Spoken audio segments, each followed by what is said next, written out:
Un PDG millionnaire voit une humble mariée démunie, rejetée à un arrêt de bus, et change sa vie à jamais.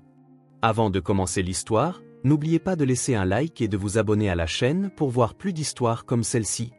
La pluie martelait le pare-brise de l'élégante Bentley noire qui glissait dans les rues de Manhattan. À l'intérieur, à l'abri de la tempête déchaînée, se trouvait Maxwell Reed, ses yeux gris acier fixés sur la route. À 38 ans, Maxwell avait bâti Blackwood Enterprises à partir de rien pour en faire un empire qui inspirait respect et crainte dans le monde des affaires.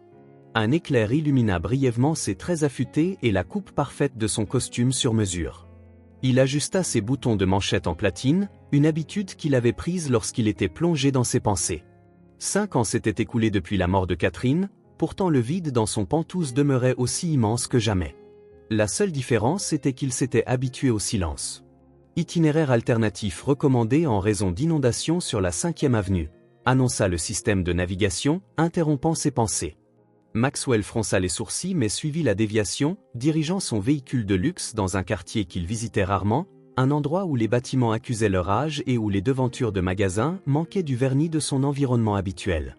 Il resserra sa prise sur le volant gainé de cuir, mal à l'aise dans ce territoire inconnu. Alors que la Bentley parcourait la rue détrempée, les essuie-glaces luttant frénétiquement contre l'averse, quelque chose attira son attention, une tache blanche sur la toile de fond grise de la tempête. Maxwell ralentit, sa curiosité piquée malgré lui. Là, blottie sous l'abri précaire d'un arrêt de bus, se trouvait une femme en robe de mariée. La robe d'un blanc autrefois immaculé collait maintenant à sa silhouette, partiellement translucide à cause de la pluie. Ses cheveux sombres s'étaient échappés de la coiffure sophistiquée qu'ils avaient dû former plus tôt, tombant maintenant en mèches mouillées autour de son visage. Elle était assise, parfaitement immobile, sa posture conservant une dignité tranquille malgré son apparence débraillée. Ridicule, marmonna Maxwell pour lui-même, se préparant à repartir. La femme était clairement en difficulté, mais ce n'était pas son problème. New York regorgeait d'histoires, de gens avec des problèmes.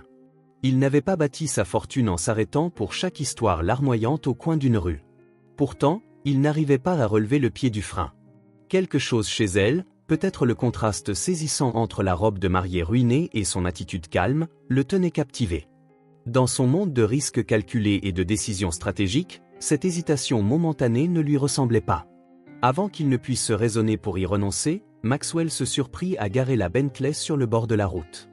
Il resta assis là un long moment, la pluie tambourinant sur le toit, remettant en question ses propres actions.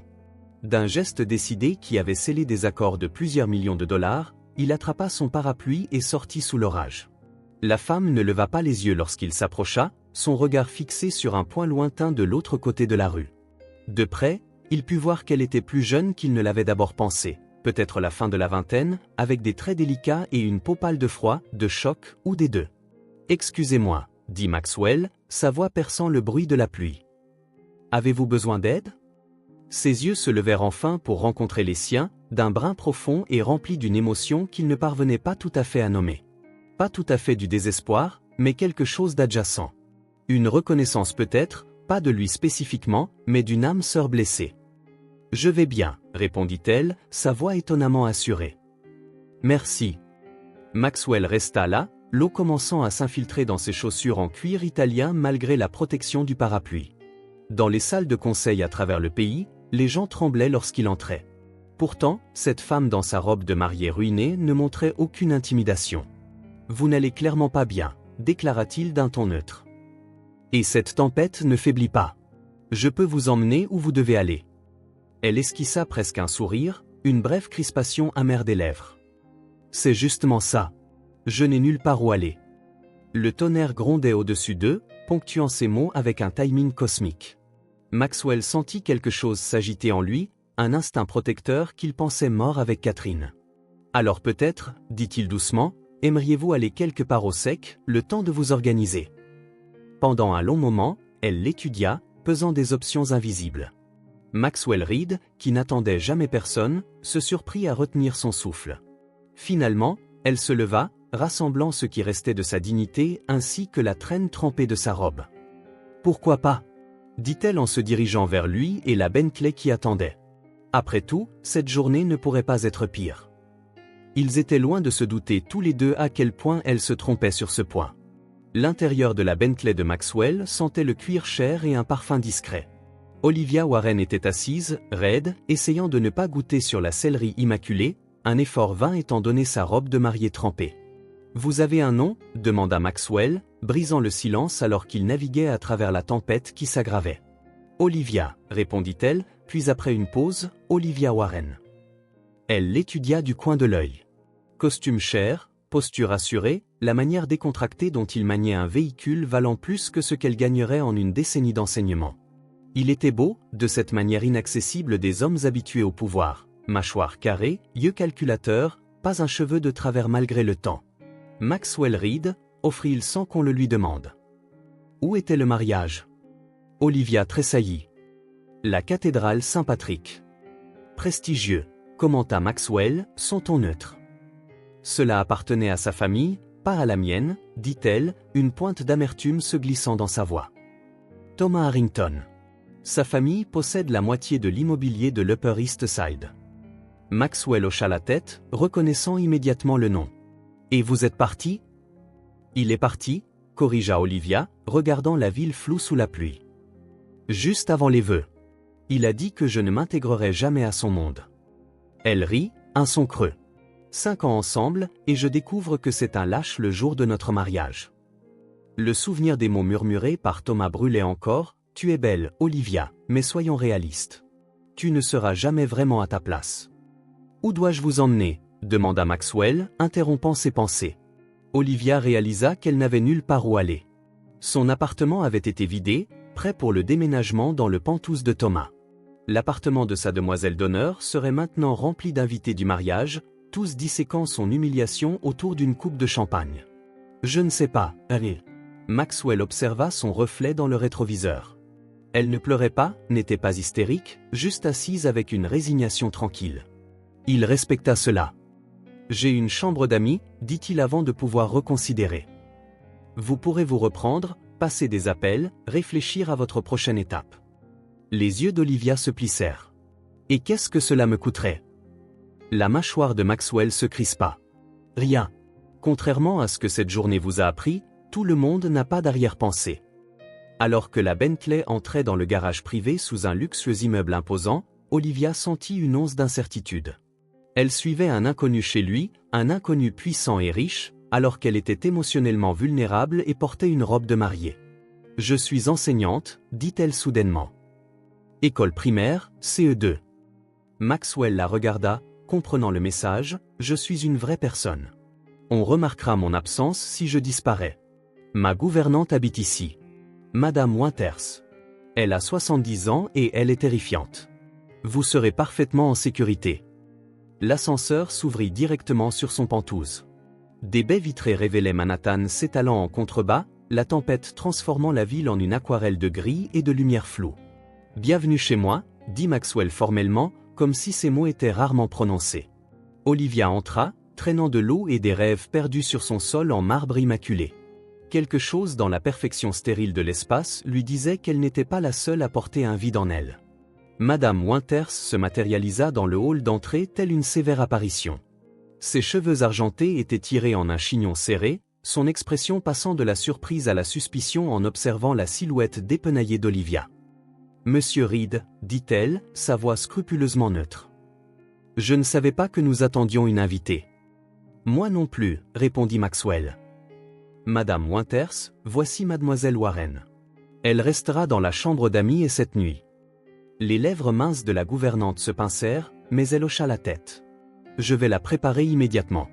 Et peut-être quelques vêtements secs du placard de Catherine, dit Maxwell, le nom tombant lourdement entre eux. Les affaires décontractées, au fond. Madame Winters partit sans un mot de plus, laissant Olivia debout, maladroitement, sur le marbre importé, dégoulinant toujours. Catherine était votre femme? Demanda doucement Olivia. Le visage de Maxwell se ferma comme un coffre-fort. Oui. Elle est décédée il y a 5 ans. Le Penthouse prit soudain tout son sens pour Olivia, sa qualité parfaite, intouchée, comme un musée dédié à une vie interrompue. Elle reconnaissait le chagrin quand elle le voyait. C'était une bête entièrement différente de son propre chagrin d'amour frais. « Je suis désolée, dit-elle simplement. Maxwell hocha la tête une fois, acceptant ces mots sans plus d'explication. La salle de bain est par là, indiqua-t-il d'un geste. Madame Winters apportera des vêtements sous peu. 30 minutes plus tard, Olivia émergea, portant un jean de marque qui flottait légèrement sur sa silhouette et un pull en cachemire si doux qu'il semblait une caresse sur sa peau. Sa robe de mariée gisait en un tas humide sur le sol de la salle de bain, un problème pour l'Olivia de demain. Elle trouva Maxwell dans la cuisine, manches retroussées, cravate enlevée, versant 2 verres de vin rouge. « Je ne cuisine pas », dit-il en guise d'explication. Mais Madame Winters a laissé le dîner dans le tiroir chauffant avant de se retirer dans ses appartements. « Elle vit ici à plein temps ?» demanda Olivia en acceptant le vin. « Elle a un appartement en bas. Catherine l'a embauchée il y a des années. » Sa voix s'adoucit légèrement à la mention de sa femme.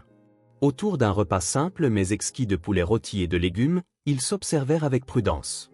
La salle à manger comportait une table en verre qui semblait flotter au-dessus du paysage urbain, la tempête fournissant un éclairage de fond spectaculaire à leur dîner inhabituel. « Pourquoi vous êtes-vous arrêté pour moi ?» demanda finalement Olivia. Maxwell considéra sa question, faisant tournoyer le vin dans son verre. « Je ne sais pas », admit-il, l'honnêteté les surprenant tous les deux. Cela semblait important. Olivia hocha la tête, comprenant. Il y avait plus dans sa réponse qu'il ne le partageait. Elle remarqua des photographies sur une étagère éloignée, une belle femme blonde avec Maxwell, tous deux souriants, son visage à lui des années plus jeune et infiniment plus ouvert. « Vous avez dit que je pouvais passer des appels, » dit Olivia. « Mais je crois que je préférerais ne parler à personne ce soir. » « Compréhensible, » répondit Maxwell. « Le monde sera toujours là demain, avec toutes ses questions et ses attentes. » Quelque chose dans ces mots résonna profondément en elle. Ils finirent leur repas dans un silence confortable, 2 étrangers liés par rien de plus que les circonstances et une douleur intime. Plus tard, allongée dans un lit d'invité plus luxueux que tous ceux dans lesquels elle avait jamais dormi, Olivia regarda le plafond et se demanda quel étrange coup du sort l'avait amenée ici. De quasi-mariée à fugitive, à invitée temporaire d'un homme qui semblait aussi brisé qu'elle, juste d'une manière différente. Demain exigerait des décisions, mais ce soir, dans ce moment suspendu entre ce qui était et ce qui serait, elle s'autorisa simplement à respirer. La lumière du matin filtra à travers les stores automatisés, réveillant Olivia. Un instant, elle oublia où elle était, pas dans son appartement, pas dans le pantouse de Thomas, mais dans la chambre d'amis d'un inconnu. Elle s'habilla rapidement avec les vêtements empruntés de la veille et fit le lit au carré, une habitude d'enfance. Sa robe de mariée ruinée pendait dans la salle de bain, maintenant sèche mais désespérément froissée, comme ses projets, pensa-t-elle avec amertume. Olivia trouva la cuisine vide mais pas abandonnée. Du café infusait dans une machine coûteuse, un couvert était dressé au comptoir, et un mot manuscrit reposait à côté d'un croissant. Dû partir tôt. Madame Winters a son jour de congé. Rester aussi longtemps que nécessaire. MR, la formalité de ses initiales la fit sourire. Maxwell Reed était clairement un homme habitué à signer des documents, pas à laisser des mots pour le petit déjeuner. Après avoir mangé, Olivia déambula dans le pantouse, frappée par sa contradiction. Un goût exquis évident dans chaque meuble, pourtant une froideur imprégnait l'espace. On se serait cru dans une salle d'exposition, parfaite mais inhabitée. Elle se retrouva dans son bureau, où des livres étaient éparpillés sur les surfaces. Sans réfléchir, elle commença à les organiser, ses instincts d'enseignante prenant le dessus. Les volumes révélaient un esprit curieux, théorie économique à côté de recueils de poésie, revues d'architecture côtoyant des biographies historiques. À la mi-journée, elle avait complètement réorganisé ses étagères, créant un système à la fois fonctionnel et esthétiquement agréable. Elle plaçait le dernier livre lorsque les portes de l'ascenseur s'ouvrirent. Maxwell s'arrêta net en la voyant là. « Vous êtes toujours ici. »« Je partais justement, » dit rapidement Olivia. « J'ai juste... » Elle désigna les étagères réorganisées, soudain embarrassée. « Je suis désolé, je n'aurais pas dû toucher à vos affaires. » Il s'approcha lentement, examinant son travail. « Vous avez créé des catégories. Fiction, non-fiction, puis par sujet, » expliqua-t-elle. « Les étagères du bas sont pour les livres de grand format, ils s'y intègrent mieux, physiquement et visuellement. » À sa surprise, Maxwell hocha la tête avec approbation. « C'est logique. Pourquoi avez-vous fait ça ?» Olivia haussa les épaules. « L'habitude, je suppose. Je suis enseignante, maître de l'ordre est une seconde nature. » Vous enseignez aux enfants ? Au CE2. Des enfants de 8 ans. Maxwell essaya d'imaginer cette femme, qui avait calmement réorganisé sa bibliothèque après avoir été abandonné devant l'hôtel, gérant 20 enfants pleins d'énergie. Cela demande de la patience. Différent de votre monde, j'imagine, dit-elle. Très. Son regard s'attarda sur son visage. Pourquoi êtes-vous rentré en ville si tôt? La plupart des cadres ne commencent pas leur journée avant 9 heures. Réunion du conseil d'administration à Tokyo. Le décalage horaire, oh. Un silence gêné s'installa. Ils venaient d'univers qui se croisaient rarement. Je devrais y aller, dit finalement Olivia. Oh? Demanda Maxwell.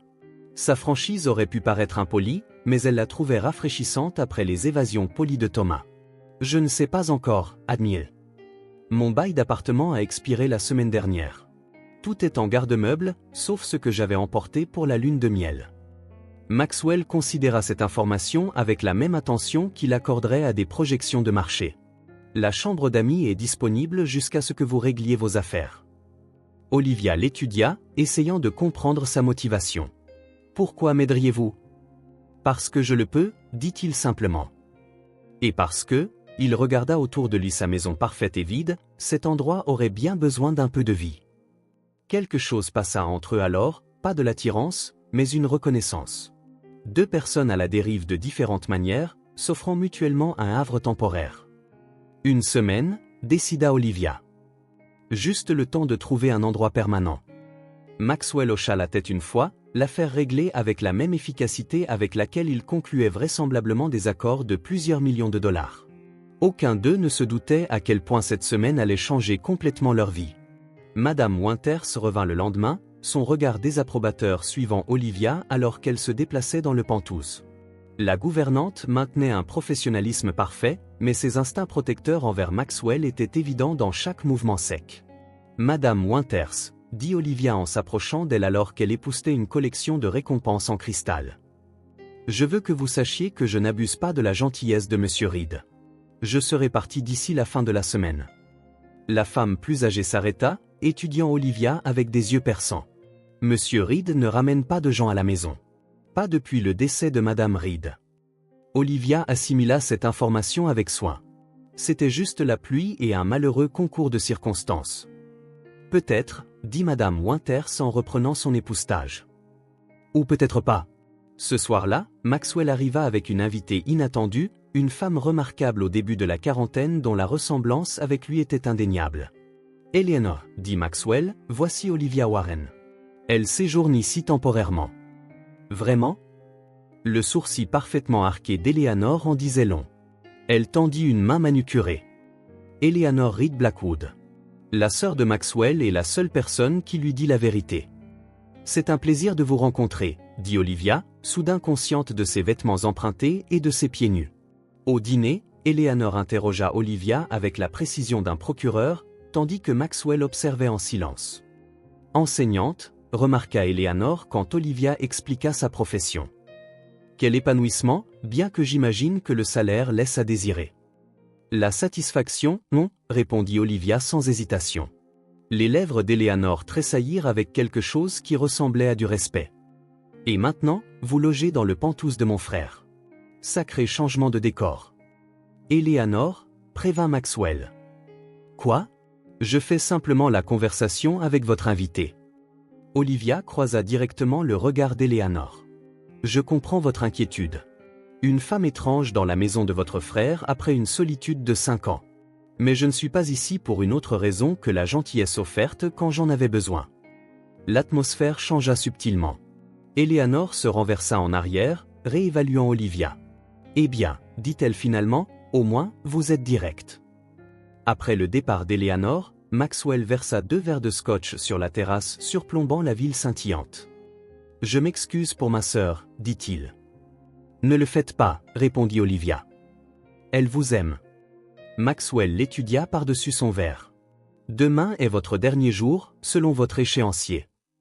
Olivia hocha la tête, regardant les lumières clignoter à travers Manhattan. J'ai trouvé une sous-location à Brooklyn. Rien d'extraordinaire, mais abordable jusqu'à la rentrée scolaire. J'ai une proposition, dit soudain Maxwell. Cet endroit a besoin de vie. C'est une chambre d'hôtel depuis 5 ans. Que suggérez-vous? Restez. Pas comme invitée, mais comme consultante. Transformez ce Pentouse en quelque chose d'habitable. Vous avez l'œil pour ça. J'ai vu ce que vous avez fait avec le bureau. Olivia cligna des yeux, surprise. Je suis enseignante, pas décoratrice d'intérieur. Vous comprenez ce qui fait qu'un espace ressemble à un foyer, rétorqua-t-il. Je vous paierai, bien sûr. Pour la première fois depuis le désastre du mariage, Olivia sentit une étincelle autre que l'engourdissement, curiosité, but, possibilité. Pourquoi moi, demanda-t-elle. L'expression de Maxwell s'adoucit, presque imperceptiblement. Parce que vous voyez les choses différemment de moi. Et en ce moment, c'est exactement ce dont j'ai besoin. La consultation d'Olivia commença par de petits changements. Elle déplaça des meubles pour créer des coins de conversation plutôt que des arrangements formels. Elle ajouta des coussins dans des tons riches d'émeraude et de saphir pour adoucir la palette monochrome du Pentouse. Chaque modification était calculée, suffisamment importante pour faire une différence, mais assez subtile pour ne pas submerger Maxwell. L'éclairage est complètement à revoir, lui dit-elle un soir alors qu'il rentrait du travail. Tout est zénithal et dur. Nous avons besoin de lampes, de chaleur à hauteur des yeux. Maxwell se trouva de plus en plus fasciné par sa certitude. Comment savez-vous ces choses? Je crée des environnements de classe toute la journée, expliqua-t-elle en esquissant des idées d'aménagement. Les enfants ont besoin d'espaces qui se sentent sécurisants mais stimulants. Les adultes ne sont pas si différents. Ils firent des courses ensemble un dimanche, une expérience surréaliste pour tous les deux. Alors que Maxwell déléguait normalement de telles tâches, il se sentit attiré par l'enthousiasme d'Olivia alors qu'elle examinait les textures et comparait les couleurs dans un magasin d'articles pour la maison où rien ne coûtait plus cher que sa montre. Ce n'est pas ce à quoi je m'attendais, admit-il en portant des sacs à la voiture. À quoi vous attendiez-vous? Des showrooms de designers, des prix à 5 chiffres? Olivia rit. Ça, c'est décoré pour les apparences. Nous créons un foyer. La distinction le frappa profondément. Madame Winters observait leur dynamique évolutive avec un intérêt prudent. Elle avait initialement supposé qu'Olivia était une autre arriviste, mais l'enseignante ne montrait aucun intérêt pour la richesse de Maxwell, seulement pour transformer des espaces stériles en quelque chose de vivant. Vous avez déplacé les photographies de Madame Reed, nota Madame Winters un après-midi, sont-on scrupuleusement neutres? Pas déplacées, clarifia Olivia. Juste mise sous une meilleure lumière. Elle mérite d'être vue correctement. La gouvernante l'étudia pensivement avant d'hocher la tête. Maxwell commença à rentrer plus tôt à la maison, curieux des changements de chaque jour. Une nuit, rentrant après minuit d'un dîner d'affaires, il trouva Olivia endormie sur le canapé, des magazines de design étalés sur la table basse. Au lieu de la réveiller, il s'installa dans un fauteuil voisin avec son ordinateur portable, travaillant pendant qu'elle dormait. Le rythme régulier de sa respiration créait une bande-son inattendue à ses projections financières. Lorsqu'elle s'agita 1 heure plus tard, désorientée, il lui tendit simplement un verre d'eau. « Vous auriez dû me réveiller, murmura-t-elle. »« Vous sembliez paisible, répondit-il. »« C'est une denrée rare. » Pendant sa 3e semaine, bien après sa date de départ initiale, Maxwell découvrit Olivia dans le placard de Catherine, triant respectueusement des vêtements intacts. « J'aurais dû demander, dit-elle en voyant son expression. « Non, dit-il après une pause. « Il est temps. » Catherine détesterait savoir que ses affaires sont conservées comme des pièces de musée. Cette nuit-là, ils partagèrent une bouteille de vin sur la terrasse tout en discutant des vêtements à donner. « Parlez-moi d'elle, dit doucement Olivia. » Le visage de Maxwell s'adoucit d'une manière qu'elle n'avait jamais vue. Elle était brillante, analytique, mais gentille. Elle pouvait déconstruire votre argument tout en vous faisant sentir compris. Elle doit vous manquer terriblement. Tous les jours, reconnut-il. Mais différemment maintenant. Aucun d'eux ne mentionna comment Olivia avait prolongé son séjour indéfiniment, ni comment le Pentouse de Maxwell devenait lentement un endroit où tous deux se sentaient de plus en plus chez eux. « Vous avez besoin de quelque chose à porter », déclara Maxwell en regardant Olivia de l'autre côté de la table du petit déjeuner. « J'ai des vêtements, répondit-elle en désignant sa tenue empruntée. Le gala de la fondation Blackwood a lieu ce soir. Ma présence est obligatoire. Et je? Il hésita, semblant presque incertain. J'aimerais que vous m'accompagniez. Olivia s'étouffa presque avec son café. À un gala d'entreprise? Avec vos associés et investisseurs? Est-ce si difficile à imaginer?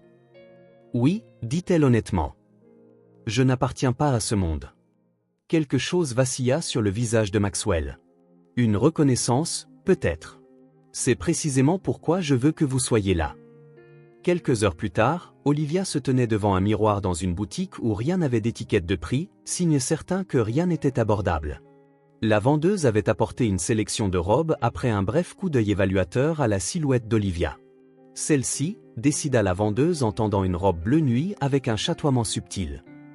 Assez classique pour le monde de l'entreprise, mais pas ennuyeuse. En entrant au gala au bras de Maxwell, Olivia se sentit comme une imposture. La salle de bal de l'Hôtel Plaza scintillait de richesse et de pouvoir. PDG, politicien, famille de la vieille fortune. Eleanor s'approcha immédiatement, la surprise évidente sous son sourire étudié. Olivia. Quel plaisir inattendu. Votre frère avait besoin d'une accompagnatrice, répondit Olivia avec légèreté. Vraiment? Le regard d'Eleanor se tourna vers Maxwell, qui était inhabituellement tendu. Alors que Maxwell était entraîné dans des conversations sur les projections de marché et les cibles d'acquisition, Olivia observa sa transformation. L'homme qui avait commencé à laisser sa cravate desserrée à la maison devenait incisif et froidement analytique, ses mots choisis avec précision commandaient l'attention. Elle entrevit ce qui le rendait craint dans les conseils d'administration, un esprit stratégique brillant associé à une concentration inébranlable. Maxwell Reed n'amène pas de cavalière à ses réceptions, dit une voix cultivée à côté d'elle.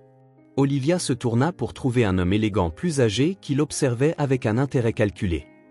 Lawrence Hemsworth, se présenta-t-il. J'ai bien connu le père de Catherine. Olivia Warren. Une enseignante, si j'ai bien compris. Un sacré changement par rapport au cercle social de Catherine. Quelque chose dans son ton rendit Olivia méfiante. Je n'essaie pas de remplacer Catherine. Le sourire de Lawrence n'atteignit pas ses yeux. Les intentions sont des choses si complexes, n'est-ce pas? Avant qu'elle ne puisse répondre, Maxwell apparut à ses côtés, sa main se posant de manière protectrice au creux de ses reins. Lawrence, reconnut-il froidement. Maxwell. Je faisais justement connaissance avec votre compagne. Olivia est bien plus que cela, répondit Maxwell, son ton indiquant clairement que la conversation était terminée. Alors que Lawrence s'éloignait, Olivia sentit les regards curieux des invités voisins. Ils se demandent tout ce que je fais ici, murmura-t-elle. Laissez-les se demander, dit Maxwell en la guidant vers la piste de danse. J'ai cessé de me soucier de leurs opinions il y a longtemps. En dansant avec Maxwell, Olivia sentit le contrôle rigide dans sa posture. Il bougeait parfaitement, bien sûr, mais il n'y avait rien de détendu dans son attitude. Vous êtes différent ici, observa-t-elle. C'est les affaires, répondit-il simplement. Plus tard, alors qu'il montait dans son ascenseur privé, les épaules de Maxwell se détendirent enfin.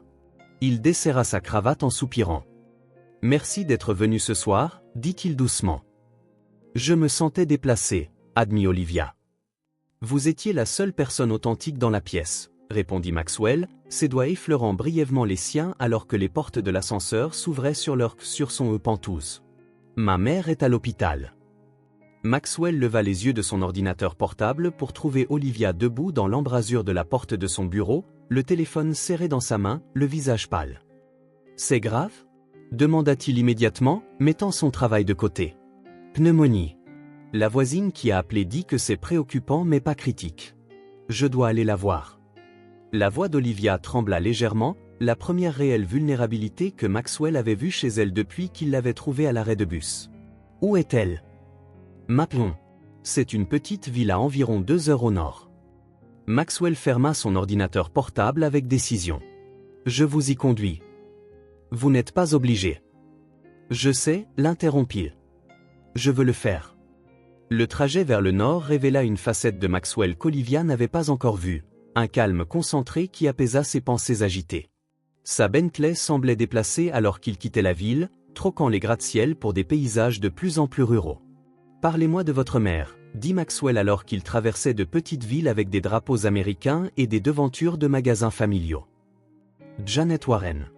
Elle m'a élevé seule après le départ de mon père quand j'avais 4 ans, expliqua Olivia. Elle travaillait comme couturière, et le fait toujours quand son arthrite le lui permet. C'est elle qui a fait ma robe de mariée. Maxwell la regarda, la compréhension se lisant sur son visage. C'est pour ça que vous l'avez gardée, malgré tout. Olivia hocha la tête, touchée par sa perception. Vos parents? Mon père possédait une quincaillerie. Il l'a perdue quand une grande chaîne s'est installée. Il est mort en croyant toujours qu'il nous avait laissé tomber, dit Maxwell, sa voix neutre mais teintée d'une vieille douleur. Ma mère doublait les gardes comme infirmière pour me payer mes études universitaires. Cela explique beaucoup de choses sur vous, observa Olivia. Maxwell haussa un sourcil. Qu'est-ce que cela explique? Pourquoi vous travaillez si dur? Pourquoi le succès compte tant? Il y réfléchit. Je me suis promis de ne plus jamais être vulnérable à des forces échappant à mon contrôle. Et pourtant, vous voilà, conduisant une femme que vous connaissez à peine voir sa mère malade. Un fantôme de sourire effleura ses lèvres. Peut-être que je m'attendris en vieillissant. La maison des Warren était un modeste T3 avec un petit jardin bien entretenu. Maxwell se sentit curieusement nerveux en s'approchant de la porte d'entrée, un sentiment qu'il n'avait jamais éprouvé lors des assemblées d'actionnaires ou des négociations de plusieurs milliards de dollars. La mère d'Olivia, malgré sa maladie, possédait la même dignité tranquille que sa fille. Calée dans son lit avec un tube à oxygène dans le nez, Janet Warren examina d'un regard évaluateur les vêtements chers de Maxwell et sa posture prudente. « Alors, c'est vous l'homme qui a secouru ma fille, dit-elle sans préambule. Maman, la réprimanda gentiment Olivia. J'ai simplement offert le transport et un logement temporaire, répondit Maxwell. Les yeux de Janet pétillèrent. C'est comme ça que les jeunes appellent ça de nos jours? À la surprise d'Olivia, Maxwell rit, un son authentique qu'elle avait rarement entendu de lui. J'aime bien votre mère, lui dit-il. Ils restèrent pour le dîner, Maxwell insistant pour commander de la nourriture du meilleur restaurant de la ville. Tandis qu'ils mangeaient autour du lit de Janet, Olivia remarqua comment Maxwell s'adaptait à l'environnement modeste avec une grâce inattendue. Il interrogea Janet sur sa couture, montrant un réel intérêt pour son article. « Vous devriez voir ce que votre fille a fait de mon appartement, dit-il à Janet.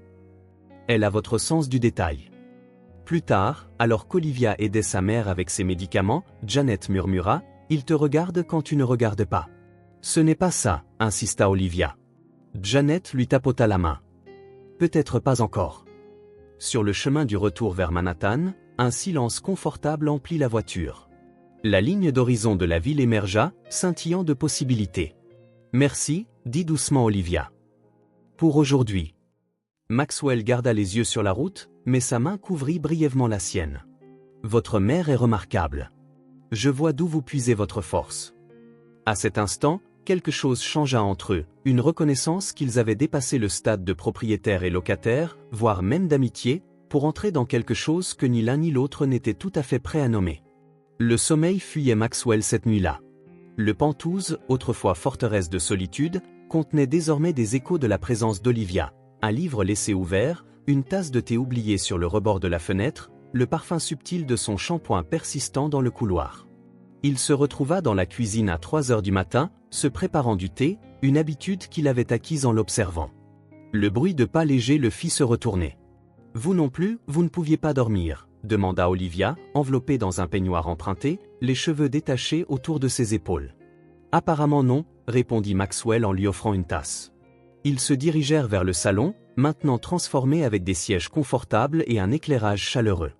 La pluie crépitait contre les fenêtres, faisant écho à la nuit où ils s'étaient rencontrés. « Pourquoi m'avez-vous vraiment demandé de rester ?» demanda soudain Olivia, repliant ses jambes sous elle sur le canapé.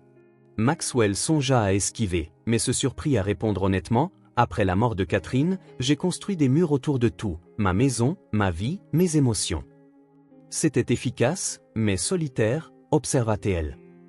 Je me disais que la solitude n'avait pas d'importance comparée au contrôle. Olivia étudia son visage dans la pénombre. Et maintenant? Maintenant, je me surprends à remettre en question cette hypothèse. Sa voix devint plus basse. Et vous? Pourquoi êtes-vous resté? Parce que je n'étais pas prête à affronter ce qui vient ensuite, admit-elle. Thomas ne m'a pas seulement rejeté, il a rejeté l'avenir que j'avais planifié pendant des années. L'aimez-vous toujours? Olivia y réfléchit. J'aime celui que je pensais qu'il était. Mais cette personne n'a jamais existé. Elle soupira.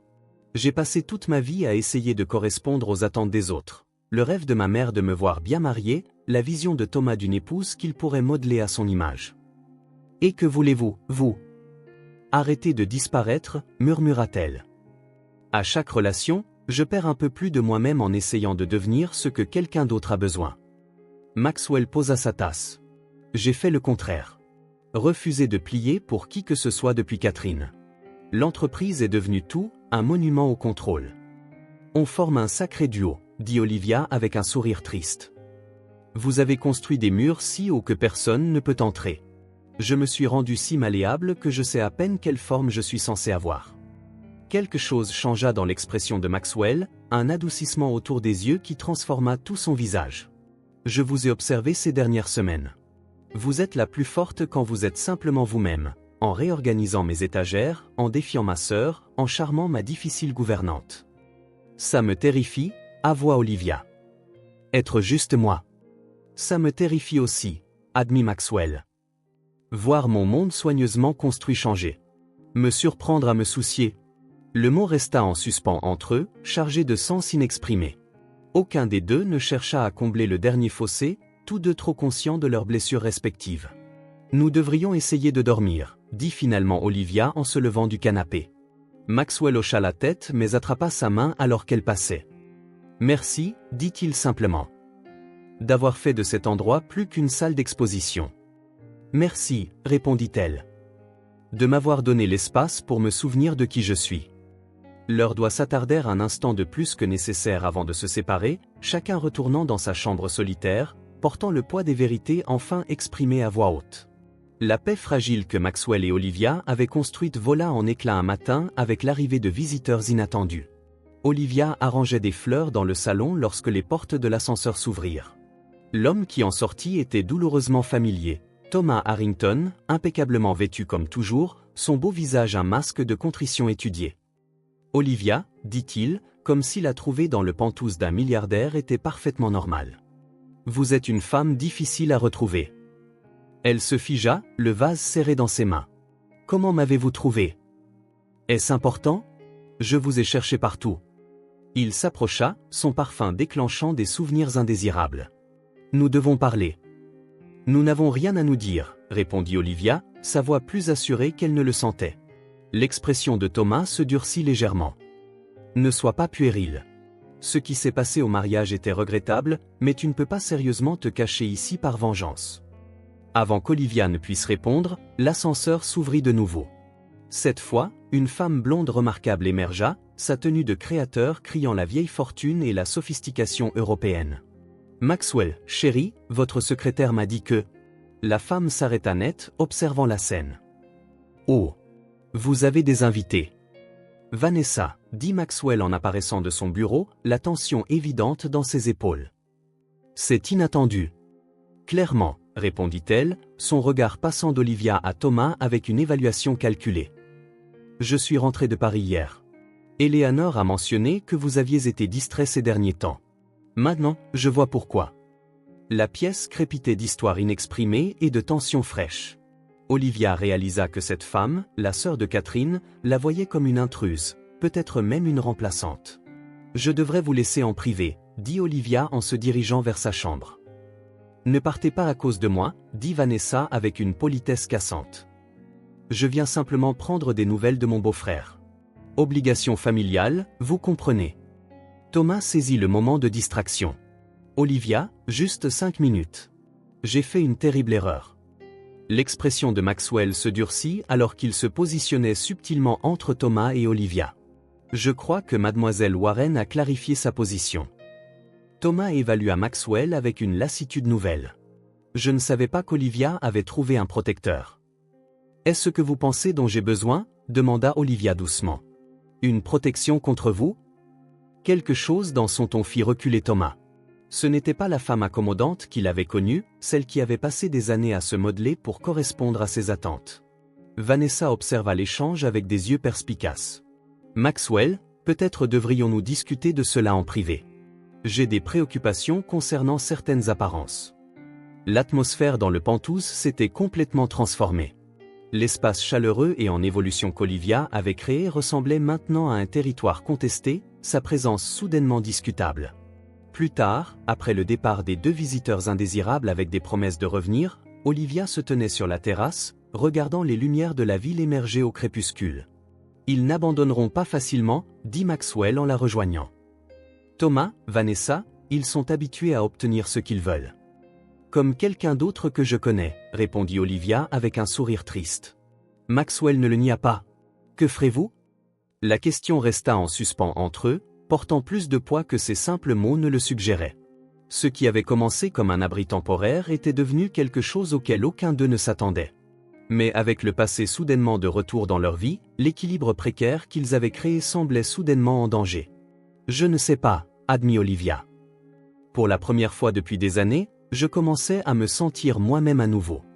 Maintenant, je ne suis plus sûr de qui est cette personne. Le titre criait depuis l'écran du téléphone d'Olivia, la femme mystère du PDG de Blackwood, croqueuse de diamants ou amour sincère. En dessous, une photo prise sur le vif d'elle et Maxwell quittant un restaurant, sa main protectrice sur son dos. L'article, publié par la société de médias de Lawrence Hemsworth, dressait un portrait accablant, suggérant qu'Olivia avait un passé de poursuite d'hommes riches, y compris Thomas Harrington, avant de passer à Maxwell Reed. « Avez-vous vu ça ?»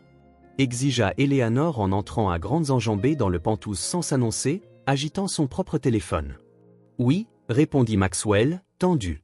Il était en téléconférence depuis l'aube, la limitation des dégâts en plein essor. Olivia était assise silencieusement sur le canapé, encore en train de digérer comment sa vie était devenue pâture pour les tabloïds. L'article contenait juste assez de vérité pour rendre ses mensonges crédibles, sa relation avec Thomas, sa présence chez Maxwell, même des détails sur ses origines modestes. L'accord Shimura vacille, dit Eleanor en baissant la voix. Leur conseil d'administration a des préoccupations concernant la stabilité. La mâchoire de Maxwell se crispa. L'acquisition de Shimura était en négociation depuis des mois, une pierre angulaire de l'expansion asiatique de Blackwood. C'est ridicule, dit-il. Ma vie personnelle n'a aucune incidence sur les décisions commerciales. Vous savez que ce n'est pas vrai, répondit Eleanor. La perception est tout. Plus tard, seule avec Maxwell, Olivia parla enfin. Je devrais partir.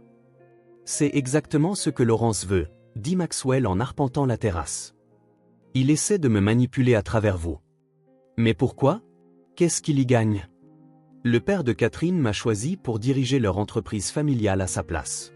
Il n'a jamais pardonné cet affront perçu. Maxwell soupira, passant une main dans ses cheveux habituellement parfaits. Maintenant, il vous utilise pour m'atteindre. Olivia se leva, se dirigeant vers la balustrade. La ville s'étendait en contrebas, indifférente à leur drame personnel. Quelles que soient ses motivations, je nuis à la réputation de votre entreprise. Ça m'est égal. Si, ça vous importe, dit-elle doucement. Votre entreprise est l'œuvre de votre vie. Je ne serai pas responsable de la saper. Maxwell se rapprocha, son expression s'adoucissant. Quand as-tu commencé à compter plus que les affaires? La question resta en suspens entre eux, aucun n'étant tout à fait prêt à y répondre directement. Ce soir-là, Maxwell assista à une réunion d'urgence du conseil d'administration pendant qu'Olivia emballait ses quelques affaires. Elle écrivit une lettre démodée, peut-être, mais cela lui semblait juste des mots de gratitude, de compréhension, de quelque chose de plus profond laissé inexprimé. Quand Maxwell revint, le Penthouse était silencieux. Madame Winters le rencontra dans le hall, son visage normalement impassible montrant de l'inquiétude. « Elle est partie, monsieur », dit la gouvernante en lui tendant l'enveloppe cachetée. « Elle m'a demandé de vous donner ceci. » Maxwell se tenait dans le salon qu'Olivia avait transformé, la lettre à la main, sentant le poids de son absence dans chaque recoin qu'elle avait égayé. L'endroit était magnifique maintenant, chaleureux et accueillant, et complètement vide sans elle. Le téléphone du Penthouse sonna, interrompant ses pensées. La voix d'Eleanor était triomphante. « Shimura est de retour à bord », annonça-t-elle. « Ils ont été impressionnés par votre gestion décisive des distractions personnelles. » Maxwell regarda la lettre, toujours non ouverte, dans sa main. « Félicitations, » dit-il d'une voix creuse. « Nous avons obtenu exactement ce que nous voulions. » La fusion Blackwood-Shimura fit les gros titres des marchés financiers. Les analystes du secteur la qualifièrent de coup de génie de Maxwell Reed, une acquisition stratégique parfaite qui redéfinirait l'empreinte mondiale de l'entreprise. Maxwell lut les éloges avec une indifférence détachée. Son bureau d'angle, 60 étages au-dessus de Manhattan, ressemblait plus que jamais à une prison. Il signa les documents finaux machinalement, hochant la tête tandis que les membres du conseil et les dirigeants lui offraient leurs félicitations. « Tu devrais fêter ça, » dit Eleanor, s'attardant après le départ des autres. « C'est ce pourquoi tu as travaillé. » Maxwell regarda la ville. « Vraiment ?» Sa sœur l'étudia avec une inquiétude croissante. Au cours des 3 semaines écoulées depuis le départ d'Olivia, il était devenu plus renfermé que jamais, arrivant le premier, partant le dernier, travaillant avec une intensité froide que même ses normes de bourreau de travail n'avaient jamais atteinte. « As-tu eu de ces nouvelles » demanda finalement Eleanor. « Non. » Le ton de Maxwell découragea d'autres questions. Mais la vérité était plus compliquée. Il avait lu la lettre d'Olivia d'innombrables fois, mémorisant chaque mot de sa sortie élégante.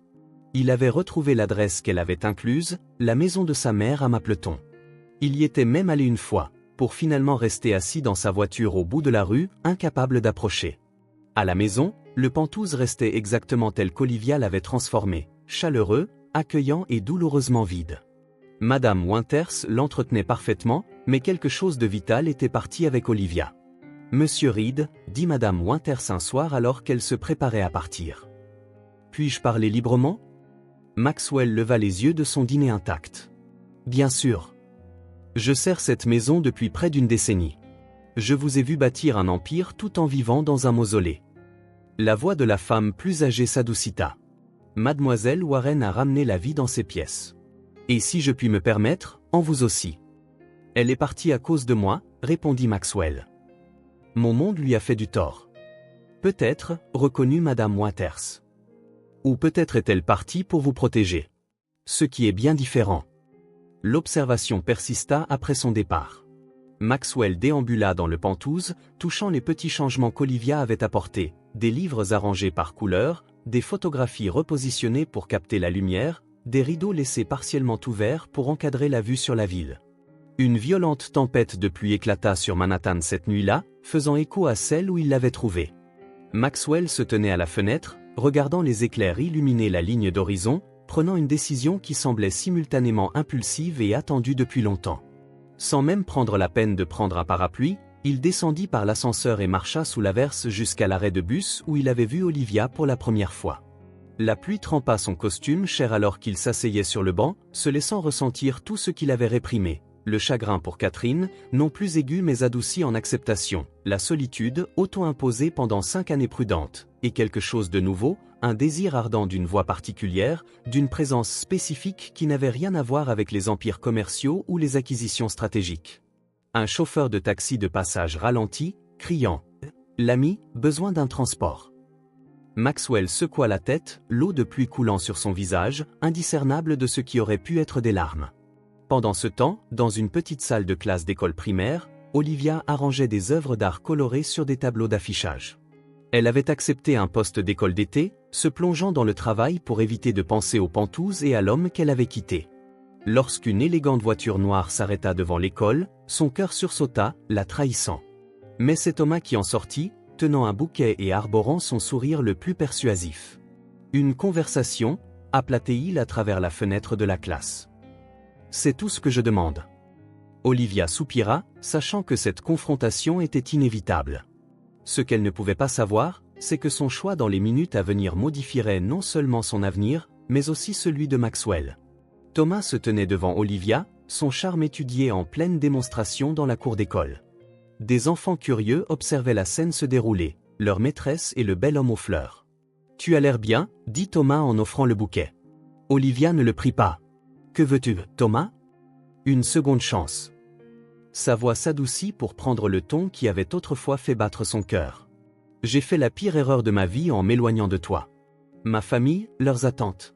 J'ai laissé tout ça obscurcir mon jugement. » « Cela fait des mois, » répondit Olivia. « J'ai tourné la page. » L'expression de Thomas se durcit légèrement. « Avec Maxwell Reed ?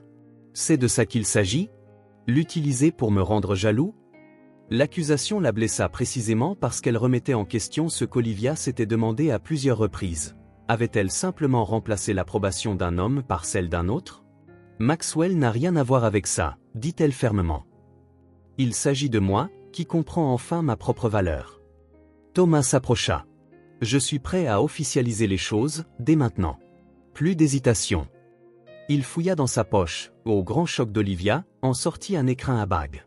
Derrière lui, plusieurs élèves eurent un hoquet de surprise. Thomas, non? Épouse-moi, Olivia. Aujourd'hui, demain, quand tu seras prête. Il ouvrit l'écrin, révélant un diamant significativement plus gros que celui qu'il lui avait offert auparavant. J'annoncerai nos fiançailles à tout le monde. Ma famille peut l'accepter ou non, peu m'importe maintenant. Le grand geste resta en suspens entre eux, attirant l'attention des parents de passage. Olivia sentit le poids de l'attente publique, la même pression qui l'avait autrefois poussée à se modeler pour correspondre au monde de Thomas. Il y a quelques mois, cela aurait été tout ce que je voulais, dit-elle doucement. Thomas sourit, sentant la victoire. Ça peut toujours l'être. Non, répondit Olivia avec une clarté soudaine. Ça ne peut pas.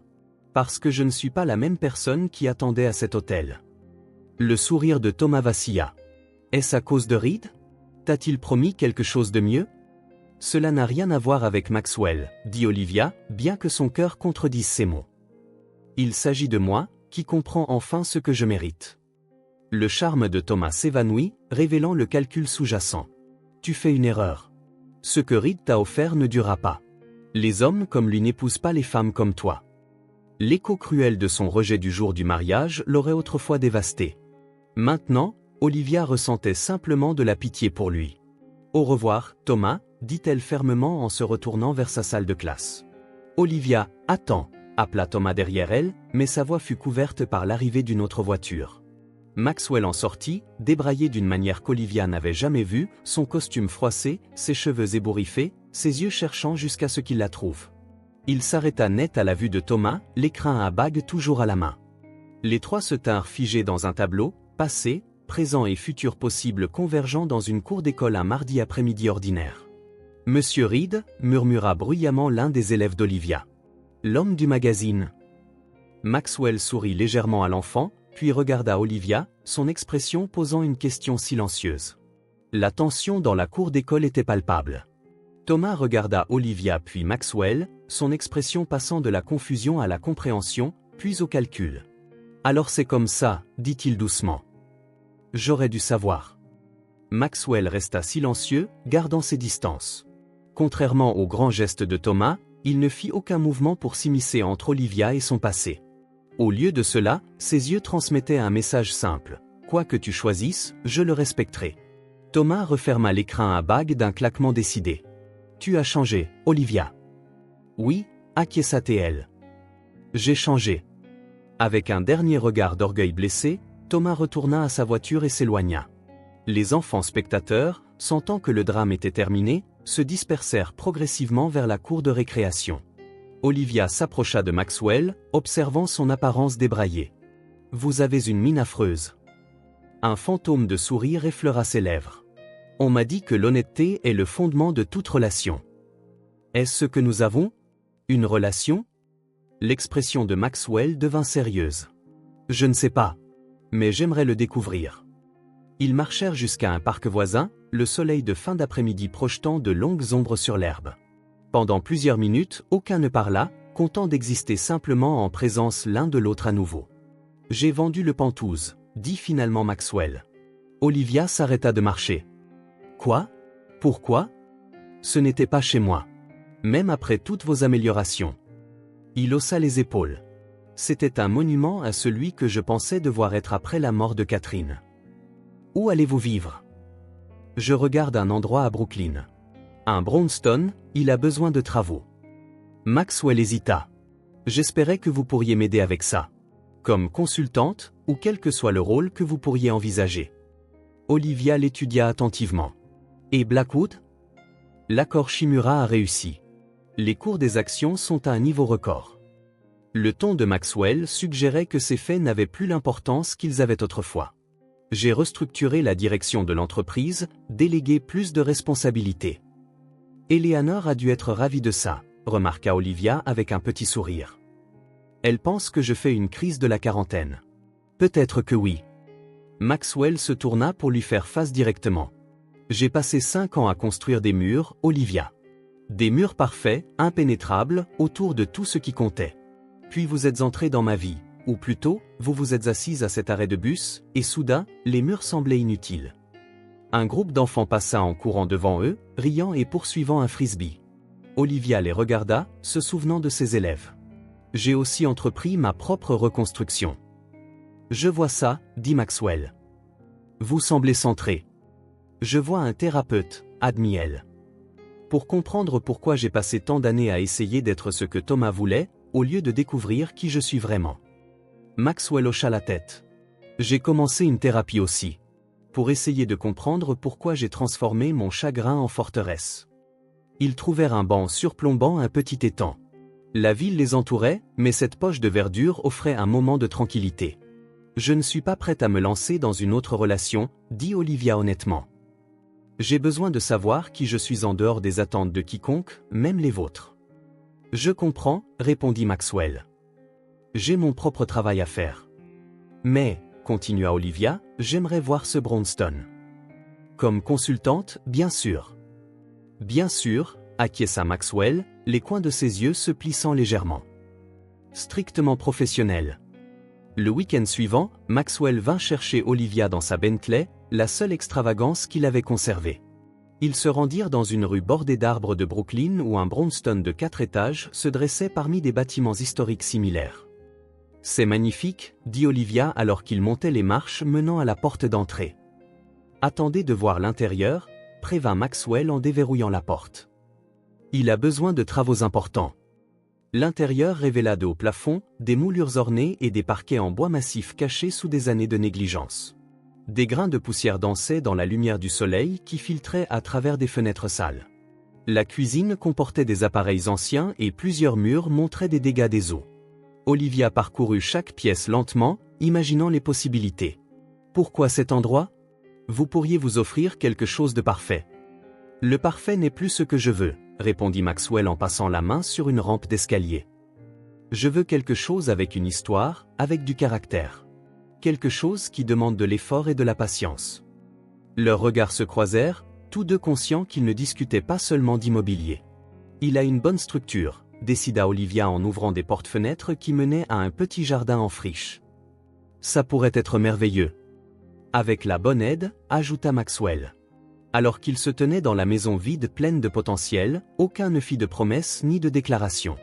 Au lieu de cela, ils convinrent simplement que la reconstruction, qu'il s'agisse de maison ou de vie, se faisait mieux avec réflexion, patience et soin. 1 an plus tard, les feuilles d'automne tourbillonnaient autour des marches fraîchement peintes du brownstone. À l'intérieur, la transformation était complète, non pas en un étalage de richesse, mais en quelque chose de bien plus précieux, un foyer. Les moulures ornées avaient été restaurées, les parquets en bois massif refaits pour retrouver une lueur chaleureuse. La cuisine présentait désormais un mélange d'appareils modernes et de charme vintage. Dans toute la maison, les couleurs étaient riches mais accueillantes, les meubles disposés pour la conversation plutôt que pour l'exposition. Dans le jardin, qui avait fleuri grâce aux soins d'Olivia, une petite réunion célébrait l'achèvement de la rénovation. Janet Warren, complètement rétablie de sa maladie, discutait à l'aise avec Madame Winters, qui avait insisté pour s'occuper du traiteur de l'événement bien qu'elle ne soit plus employée par Maxwell. Eleanor, dont le scepticisme initial s'était progressivement adouci, était en pleine conversation avec le directeur de l'école d'Olivia au sujet de la fondation pour l'éducation que Maxwell avait créée. La fondation Blackwood pour l'équité éducative finançait désormais des programmes dans les communautés défavorisées de la ville. Je reconnais à peine mon frère, commenta Eleanor alors que Maxwell s'approchait avec des boissons. Diriger une entreprise prospère et quitter le bureau avant 17 heures la plupart du temps. Qui es-tu ? Maxwell sourit, l'expression lui venant maintenant naturellement. Quelqu'un qui a enfin compris ce qui importait. De l'autre côté du jardin, Olivia arrangeait des fleurs sur une petite table, ses mouvements confiants et déterminés. Elle avait terminé sa maîtrise et lancé un programme pilote d'apprentissage intégré par les arts dans son district scolaire, partiellement soutenu par la fondation de Maxwell mais fonctionnant de manière indépendante sous sa direction. « Vous deux, vous maintenez toujours des résidences séparées ?» demanda Eleanor en suivant son regard. « Pour l'instant, » répondit Maxwell. « Nous prenons notre temps. » Et ils l'avaient fait. Au cours de l'année écoulée, ils avaient avancé prudemment, délibérément, sans se presser de combler le vide dans la vie de l'autre, mais en construisant quelque chose de durable entre eux. Maxwell passait les jours de semaine dans un appartement modeste près de son bureau, les week-ends au brownstone. Olivia conservait son petit logement près de son école mais passait de plus en plus de temps à Brooklyn. Le soir tomba, la petite fête toucha à sa fin. Janet embrassa sa fille au revoir avant de partir avec Madame Winters, qui lui avait proposé de la raccompagner. Eleanor partit pour un événement caritatif, laissant Maxwell et Olivia seuls dans le jardin. Ils s'assirent sur un banc sous un vieil érable, regardant les lumières de Manhattan scintiller de l'autre côté de la rivière. Une pluie fine commença à tomber, mais la pergola au-dessus d'eux les protégeait. « Est-ce que ça vous manque parfois » demanda Olivia. Le Penthouse, les déjeuners d'affaires, être craint dans les conseils d'administration. Maxwell réfléchit à la question. La simplicité me manque parfois. Tout était clair, marge bénéficiaire, avantage stratégique, résultat mesurable. Il prit sa main. Mais cette complexité en vaut la peine. Que penserait Catherine de tout ça ? Demanda Olivia doucement. Il parlait souvent d'elle maintenant, sa mémoire honorée plutôt que conservée dans l'ambre. Elle approuverait, dit Maxwell avec confiance. Elle disait toujours que je travaillais trop, que je prenais trop peu de risques sur des choses qui ne pouvaient pas être quantifiées sur des tableurs. La pluie s'intensifia, leur rappelant à tous deux cette première nuit, une voiture de luxe, une robe de mariée ruinée, une rencontre fortuite qui avait tout changé. « Je ne vous ai jamais remercié, dit Olivia. De vous être arrêté cette nuit-là. Je ne vous ai jamais remercié, répondit Maxwell. De m'avoir appris à recommencer. Aucune grande déclaration ne passa entre eux, aucune demande en mariage spectaculaire ni promesse d'éternité. Ils n'en avaient pas besoin. Ce qu'ils avaient construit, lentement, soigneusement, avec intention, était plus fort que n'importe quel geste impulsif ou vœu passionné. Alors qu'ils entraient main dans leur création partagée, un foyer qui n'était ni un étalage ni une forteresse, mais simplement un lieu de chaleur et de possibilités, ils portaient en eux la compréhension que certains cœurs, comme certaines maisons, demandent de la patience pour être reconstruits, et que les structures les plus durables sont celles bâties avec soin, laissant de la place à l'histoire tout en créant de l'espace pour ce qui pourrait advenir.